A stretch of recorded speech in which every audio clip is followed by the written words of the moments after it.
ಆವಾಗ ನಿಮ್ಮ ನಿಮ್ಮ ಹೊಟ್ಟೆಯ ಗಾಲ್ ಬ್ಲಾಡರ್‌ನ ಒಂದು ಭಾಗದಲ್ಲಿ ಕಲ್ಲುಗಳು ಉತ್ಪತ್ತಿಯಾಗುತ್ತೆ. ಅದೇನು ಅಂದ್ರೆ ಕೊಲೆಸ್ಟ್ರಾಲ್ ಕಲ್ಲುಗಳು.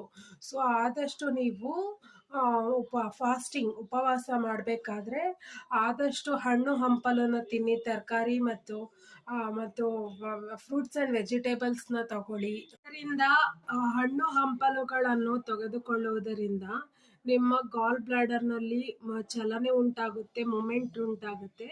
ಆವಾಗ ನಿಮಗೆ ಗಾಲ್ ಬ್ಲಾಡರ್‌ನಲ್ಲಿ ಕೊಲೆಸ್ಟ್ರಾಲ್ ಕಲ್ಲು ಇದೆ, ಬೇರೆ ರೀತಿಯ ಕ್ರಿಸ್ಟಲ್ ಐಟಮ್ಸ್ ಏನು ಕ್ರಿಯೇಟ್ ಆಗಲ್ಲ. ಸೊ, ಅದು ಫಾಸ್ಟಿಂಗ್ ಮಾಡುವಂಥ ಟೈಮಲ್ಲಿ ಸ್ವಲ್ಪ ಮಟ್ಟಿಗೆ ಹಣ್ಣುಗಳನ್ನು ತರಹೇವರಿ ಹಣ್ಣುಗಳನ್ನು ಸೇವಿಸುವುದು ತುಂಬ ಅಗತ್ಯ.